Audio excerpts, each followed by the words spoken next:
Lugar de mulher é onde ela quiser. Seu ponto de encontro na cadeia do café. Coffea.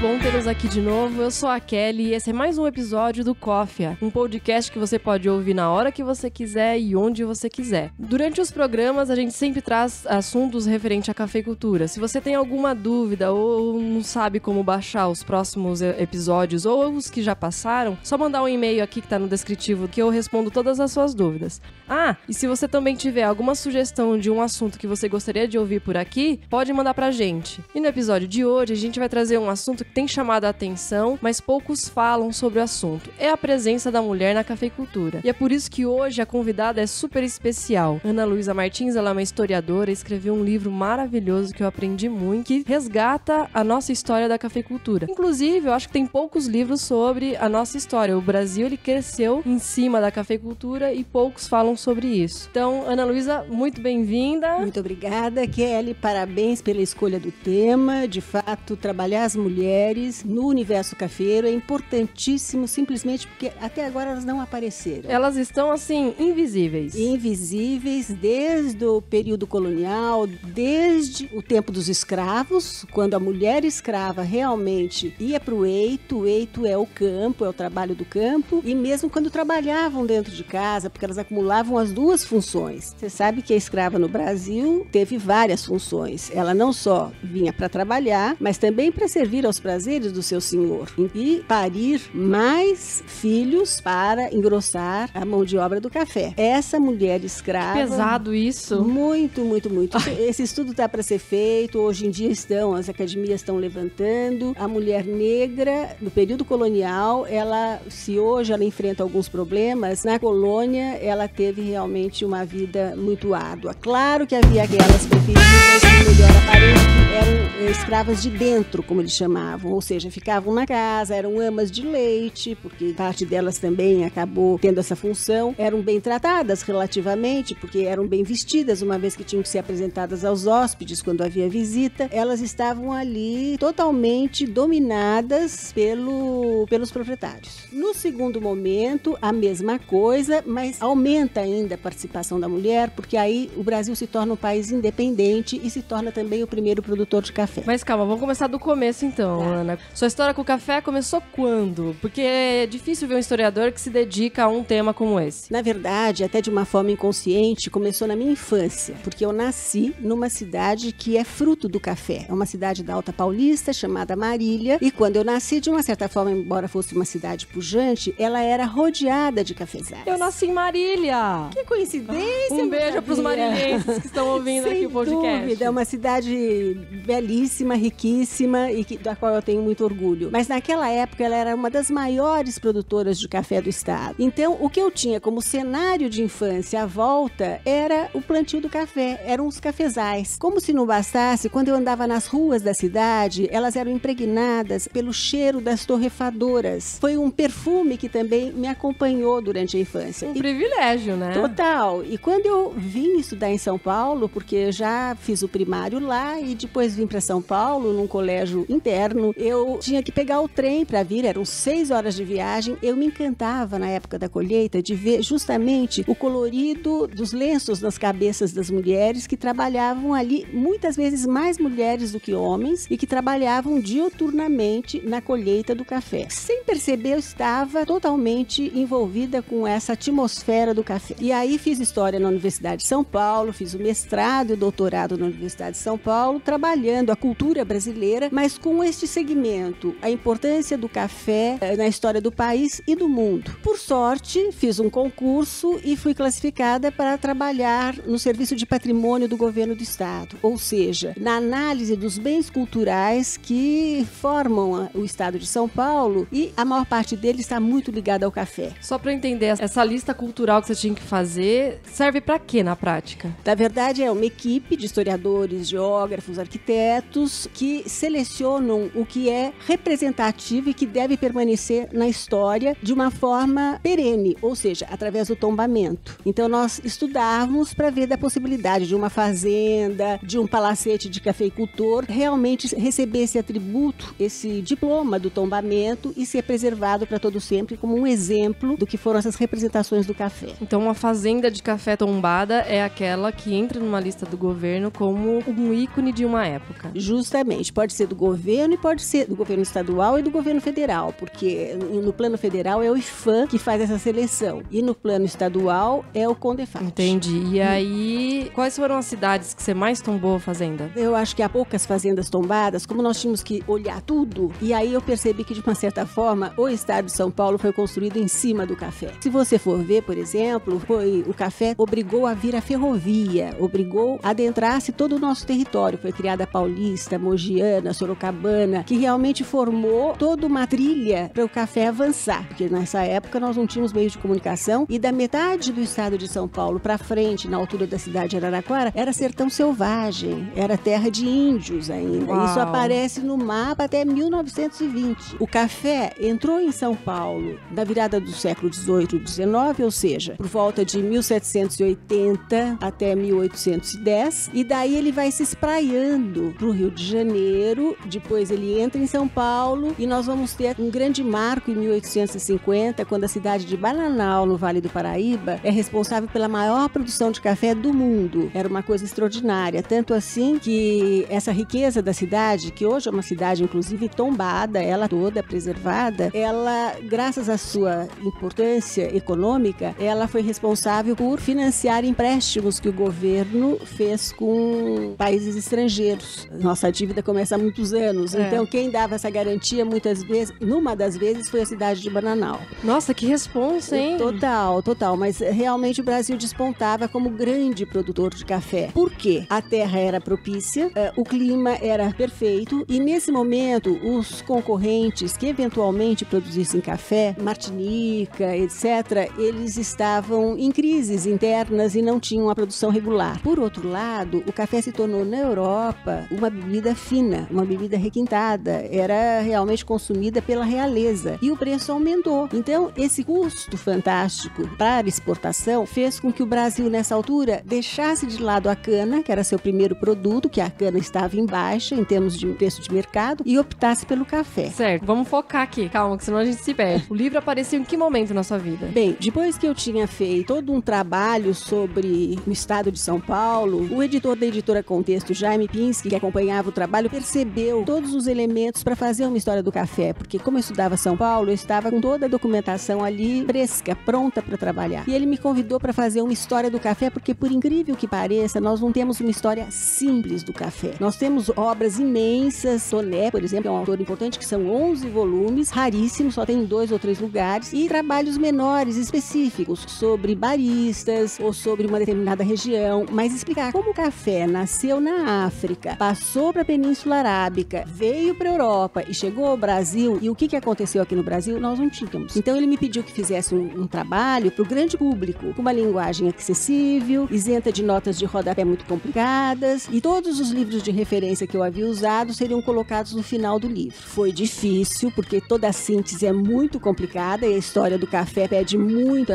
informação, mas eu consegui dar conta disso num semestre. O livro A História do Café, de Ana Luísa Martins, é muito bom, me ajudou muito quando eu tava estudando café lá no comecinho, quando eu comecei a escrever sobre o café. E se você não leu ainda, não conhece, eu vou deixar o descritivo com o link. Ana, você tá aqui numa missão muito especial, vou te contar por quê. Em janeiro de 2012, foi lançada pela International Trade Center, que é um órgão muito importante internacional, um relatório chamado Guia dos Exportadores de Café. Isso é a terceira edição, no capítulo 3. Eu vou ser bem exata porque eu vou deixar no descritivo desse post o link para esse relatório para vocês lerem com seus próprios olhos. É em inglês, mas dá para entender. Então, no capítulo 3, na página 6, consta que em 2008 foi feita uma pesquisa com 15 países e nessa pesquisa eles citam que a presença da mulher na cafeicultura é quase que inexistente, porque no Brasil só existe mecanização. 2 anos depois, em 2014, um outro órgão super importante também, chamado Sustainable Coffee Program, lançou um outro relatório onde repetiu a mesma informação. Então, isso realmente causou uma certa indignação no meio das mulheres. E hoje você tá aqui para contar como que a mulher participa na cafeicultura desde sempre. Bem, Kelly, nada mais justo do que você focar esse tema, porque de fato a mulher inexiste na história do café, salvo através de alguns trabalhos acadêmicos muito específicos que estudaram uma personagem cafeicultora, uma determinada lavoura, mas isso é muito episódico. Então o que acontece? Nós temos a mulher presente, como eu já falei, desde o início do plantio do café. Primeiro as escravas que iam para o eito e que realmente levavam seus filhos, que ficavam embaixo dos pés de café para que elas pudessem trabalhar. Concomitante, elas também tinham que deixar pronto o serviço de casa, a alimentação, então era uma jornada dupla, é muito mais intensa que a do próprio homem, que era chegar e cuidar do plantio, depois da colheita, etc. Mais tarde, quando nós tivemos a grande imigração, e aí o Brasil estava com vários focos de produção de café, sobretudo as italianas, que a grande parte da imigração foi italiana, mas as espanholas, as portuguesas também, que viviam nas colônias das fazendas, também eram consideradas meio inchada. O contrato é interessante, quando eles vinham, era feito em nome do homem só. Então, quem aparece como o trabalhador, o colono, é o homem, mas nesse contrato havia até filhos menores de 12 anos para cima podia trabalhar, e a mulher que era considerada meio inchada.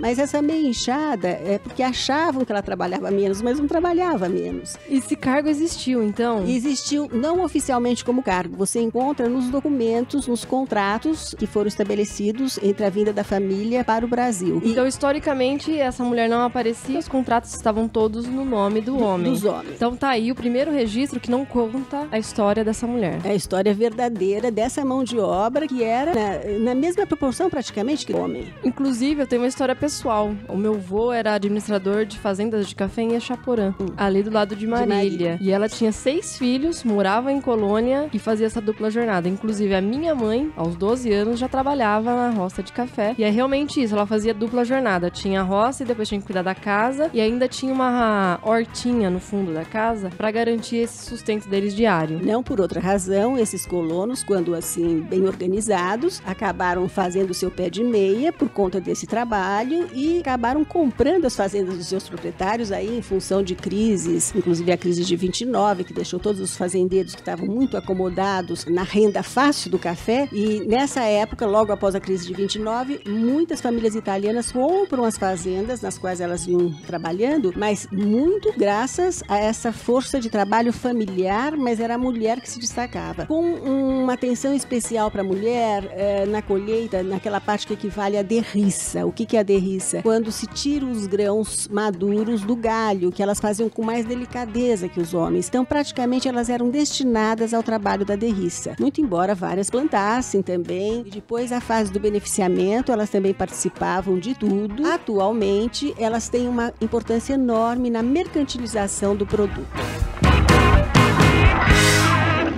Meu nome é Regina Bevenstrize, eu nasci em 29 de outubro de 1960, eu trabalho desde 85 como corretora. A época era muito café, muitas pessoas trabalhando e um volume de negócios muito grande. Então, nesse dia, os corretores estavam todos ocupados na rua, para um lado e para o outro, levando café e tal. E ele precisava, o senhor Arão precisava que eu levasse uma amostra. O classificador dessa firma, Antônio Carlos Pereira, mais conhecido aqui entre nós como Coquito. Então, peguei essa amostra, na falta de outro corretor, e simplesmente levei a amostra para essa firma, para a Perasco. E aí foram se sucedendo outros negócios, que também, pela falta de uma pessoa ou outra para poder conduzir a amostra, levar a amostra, e era eu que ia. E assim foi que chegou uma época em que ele mesmo disse para mim: olha, você precisa se definir. Eu vi que a corretagem, a época era extremamente interessante. E na primeira venda eu ganhei quase o salário todo do mês que eu ganharia como sendo registrada, não é? Aí eu tive dúvida, eu falei: não, eu vou ficar como corretora. Na verdade, até meados do século XX, a mulher efetivamente trabalhou na cadeia produtiva do café, do grão à xícara, grosso modo, vamos dizer. Claro que com tendências a trabalhar mais na derriça, a trabalhar mais no beneficiamento. Você citou a importância da mulher escrava nessa produção, mas existiam também as esposas dos barões, né? Justamente, e há uma certa fantasia em cima daquelas mulheres da elite cafeicultora, que muitas delas se tornaram baronesas, condessas, etc, etc, trazido pelas fotografias muito luxuosas que a família cafeira fazia questão de posar com as suas melhores vestes, com as suas melhores joias, passando a impressão de que essas mulheres eram absolutamente ociosas. Inclusive, um pouco dessa responsabilidade é dada aos escritos que foram feitos ao longo dos anos por viajantes estrangeiros que vinham aqui e anotavam os costumes brasileiros. Há um deles que diz que realmente as mulheres dos cafeicultores não fazem absolutamente nada. Ficam em casa, cuidam das crianças, quando não era bem assim. Esse ficar em casa significa tomar conta de uma vasta escravaria. Muitas vezes significava, quando os maridos se ausentavam, que era muito frequente, seja por conta de ter que ir a Santos, que era o maior porto de exportação de café, ou por conta de abrir novas terras, eram elas que cuidavam de toda a produção, desde o comando dos funcionários na terra até toda essa etapa do transporte, do despacho pelo trem, aí já num período mais tardio. Ela sempre esteve presente, mas esse registro nunca foi feito. Foi feito, na verdade, por uma governanta alemã que veio para ser uma preceptora dos filhos da família Silva Prado. Ela deixou um diário, Memórias da Ina von Binzer, que era o pseudônimo dela, em que ela descreve o dia a dia, e ela diz que a senhora do cafeicultor, ela nunca tinha visto alguém trabalhar tanto, porque ela costurava a roupa das crianças, porque isso tudo no interior do sertão, você não tinha. Virar, né? Tinha que se virar. Costurava a roupa dos trabalhadores, ela coordenava a cozinha, coordenava a ida para a roça de todos os funcionários, porque tinha que ter uma disciplina, coordenava a alimentação desses funcionários. Então, Duas Mulheres é um livro muito importante que eu recomendo, que é da Marina Maluf, chama-se Ruídos da Memória. Ela recupera duas fazendeiras da elite que se embrenharam no sertão com os maridos, sem contar das dificuldades. Eram mulheres que viviam em São Paulo com todo o luxo, de repente, em carros de boi antes do trem, iam para o interior enfrentando toda espécie de dificuldade, doenças, falta de infraestrutura. Falta de infraestrutura, tinha que começar construindo casa. Então elas iam, e nesse livro ela relata, e através não só das anotações dessas duas senhoras, Florisa Ferraz, a outra não me lembro o nome agora, mas são duas senhoras descendentes da elite paulistana, deixaram 2 cadernos de receitas, os quais ela transformou em documentos para ir descobrindo como é que se tocava a vida alimentar naquele momento. Meu nome é Josefina Vigiano, eu nasci no dia 14 de março de 27, em São Paulo. Quer dizer, já em São Paulo eu trabalhava. Depois é que eu vim pra cá, com 23 anos, aonde eu entrei no café. A sua profissão? A minha profissão em São Paulo era tecelã. Aqui era costureira de saco. Eu estava procurando emprego e justamente a sacaria precisava de funcionário. A única coisa que eles perguntavam se a gente sabia costurar, né? Porque era máquina industrial. Foi por causa disso que eu entrei no café. Como é que era a sua rotina de trabalho? Produção, né? Quanto mais costurava, mais você ganhava. Porque aquilo lá, cada pacote vem 50 sacos. Eu produzia mais ou menos 9, 10 pacotes, porque não dava para fazer mais do que isso. Porque tinha a sacaria que você levava quase 15 minutos remendando. De tanto buraco. E quantas mulheres trabalhavam? Tinha lugar que trabalhava até 20 mulheres. É só mulher? Só mulher. E tinha um apartador, um rapaz que classificava a sacaria toda e ensacava para fazer as pilhas. Bom, você ganhava por produção, né? Pagava R$2 cada pacote. Era considerado bom, assim, na sua época? Não era, porque você não ganhava quase nada. Porque tinha dia que você pegava a sacaria para costurar, você não costurava nem 8 pacotes, dependendo da sacaria. Não tenho saudades nenhuma desse época, não.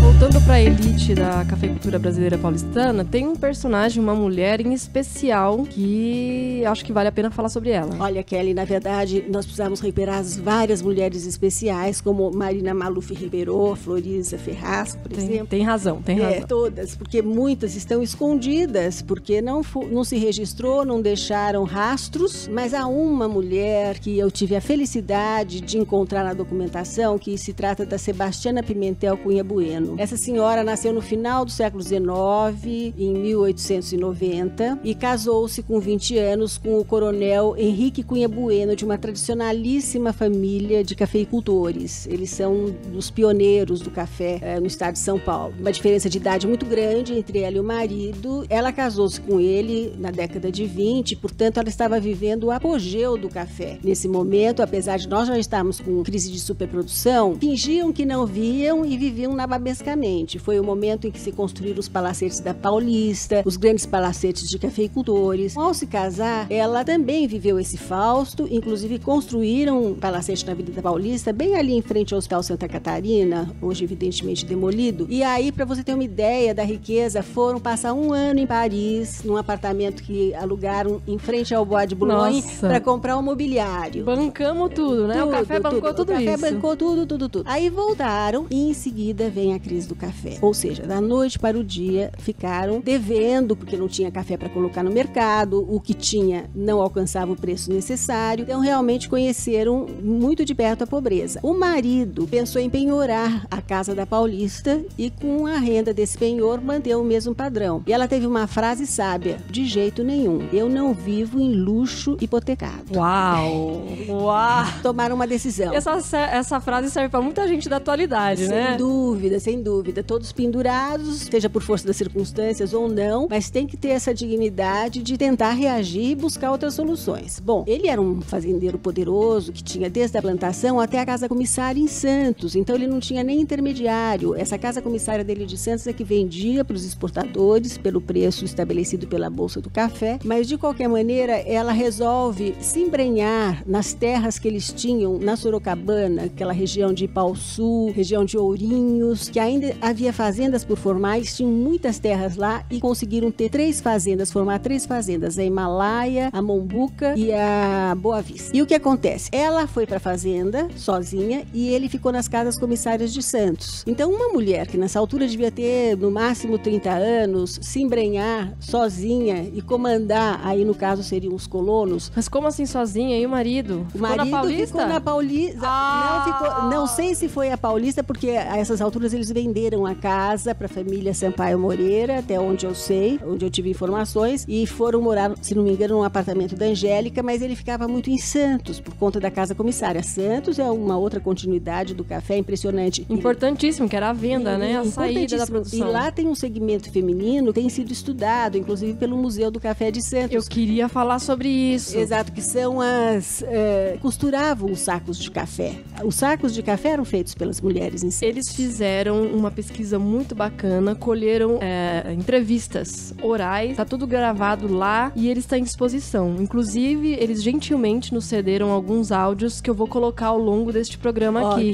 Lá tem catadeiras, as mulheres que selecionavam os defeitos manualmente junto com as crianças. Tem as costureiras de saca, ela vai contar como foi o dia a dia. Vai ouvindo aí que eu vou colocar pedacinhos das entrevistas dela. E a primeira corretora de café de Santos. Justo, formidável. Porque é um outro lado que a gente não tem noção, não se fala muito da fazenda da mulher no espaço da fazenda, mas não se fala em Santos, que era o maior porto de café do mundo e ainda é, né? Então essa senhora formou essas três fazendas, que são fazendas imensas. A Himalaia não está mais na família, mas as outras duas continuam. Era ela que realmente cuidava de tudo, inclusive ela tinha o armazém dentro da fazenda que ela podia vender, descontando do salário, evidentemente as coisas eram muito controladas, a roupa, o sapato, os colonos compravam nesse armazém que ela mesma servia. Eu tive um depoimento que muitas vezes ela colocava o cordão nos sapatos e fornecia os sapatos para os colonos. Ela foi tão marcante nessa região que a sociedade agrícola, que é absolutamente masculina, era absolutamente masculina, se você olhar uma fotografia, você só vê homens de terno preto, não existe figura da mulher nessas instituições cafeicultoras oficiais. Ela foi convidada convidada a participar e, por outro lado, ela foi condecorada através da Associação Rural de São Paulo como a fazendeira do ano pelo Getúlio Vargas. Isso em que ano? Isso por volta de 1946. Essa dona Sebastiana Cunha Bueno, ela tinha realmente o domínio, porque ela amanhecia cavalgando com o seu capataz pelos cafezais, que eram de perder de vista, pedindo para que abaixasse a saia do café, levantasse a saia do café para ver se não havia impurezas em volta de cada um. Depois, ela cuidava da colheita do café, chegava até a prova do café, porque ela já mandava o café selecionado. Mandava uma parte em coco e outra parte ela já torrava. Beneficiado, torrado. E ela passou a ser uma das melhores degustadoras de café. Ela tinha toda a técnica da degustação do café.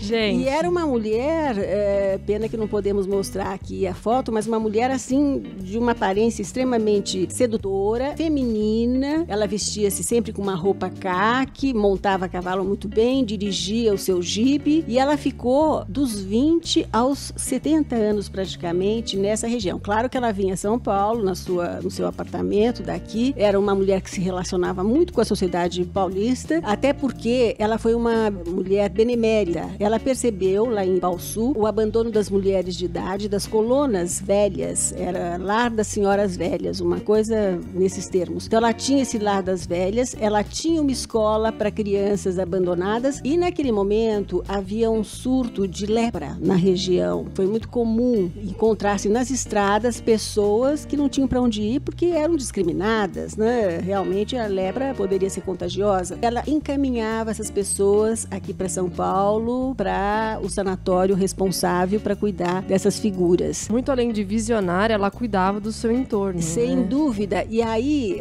ela foi tão significativa naquele momento e naquela área, que era tão desprovida de qualquer assistência, que ela foi convidada a ser prefeita de Baussu, a cidadezinha a qual pertenciam as fazendas. Uau. E foi uma das primeiras prefeitas mulheres, em 46, 47 e 48. E mais, ela era, assim, politicamente tão hábil que ela conseguia fazer todos os candidatos serem realmente eleitos. Ela era um cabo eleitoral de primeira. A Sebastiana, ela se destaca porque ela teve toda essa trajetória de ela sozinha. O marido morreu, acredito que quando ela tinha 40 anos. Super nova. Tava super gatinha, nova. Rica, solteira e embrenhada no cafezal. Educou magnificamente as filhas, os filhos, continuam fazendeiros, inclusive também com trabalhos sociais muito importantes. Uau, eu quero entrevistar esse povo. Sem dúvida. Tem uma particularmente que é mais fácil de ser localizada, que vai ter muito o que contar para você. Trabalha, inclusive, com muita coisa ligada ao artesanato que veio do café. É uma história que rende muito,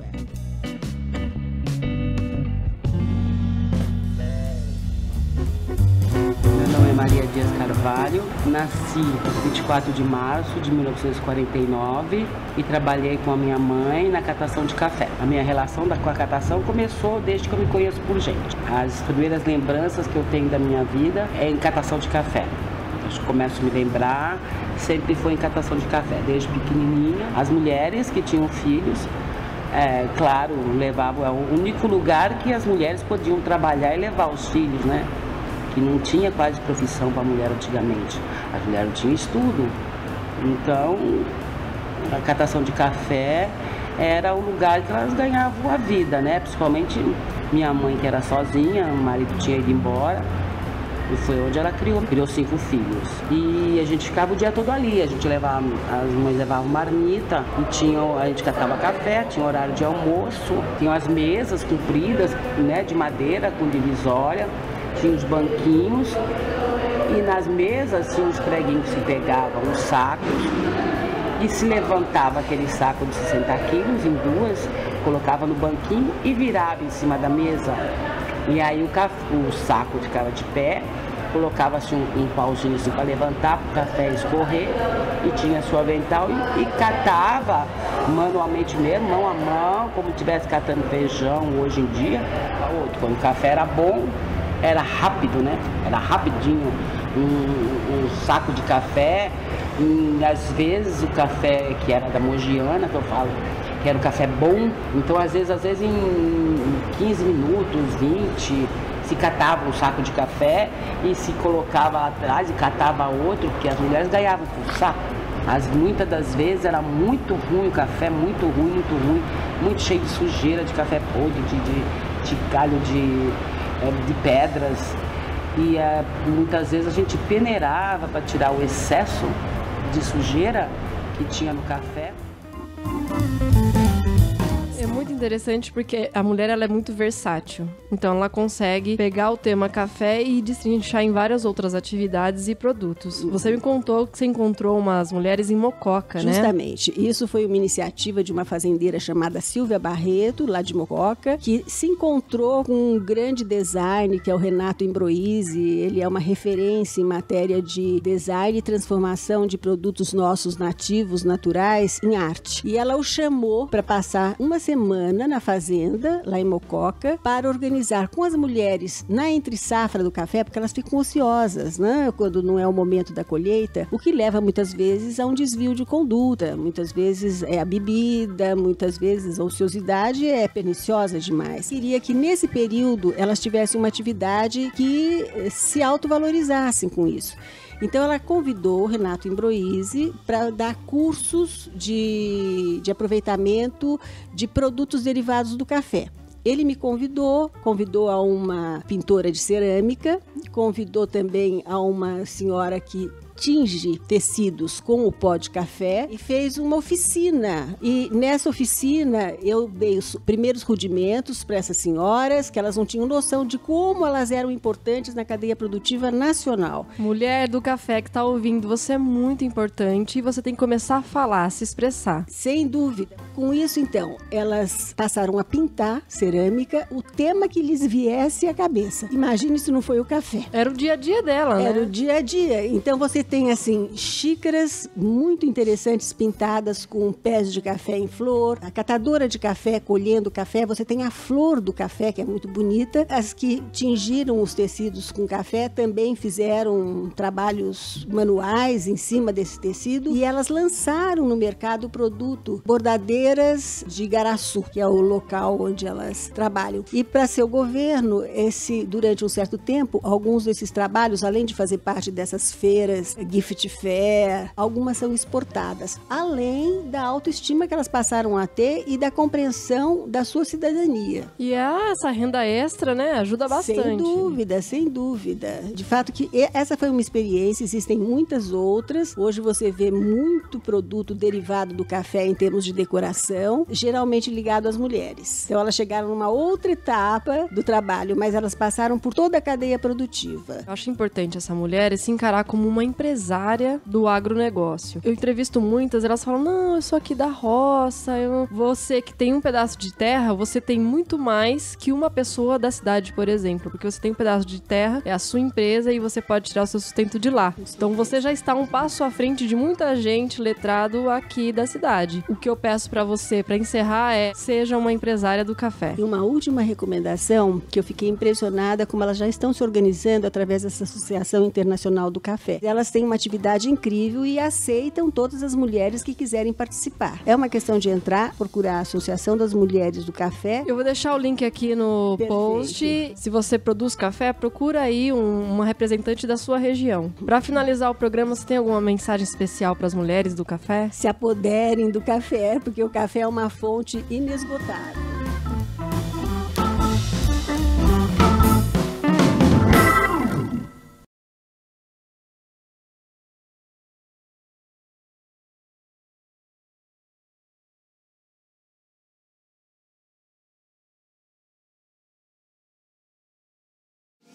Quero café, quero café, quero café, quero café, quero café, quero café, quero café,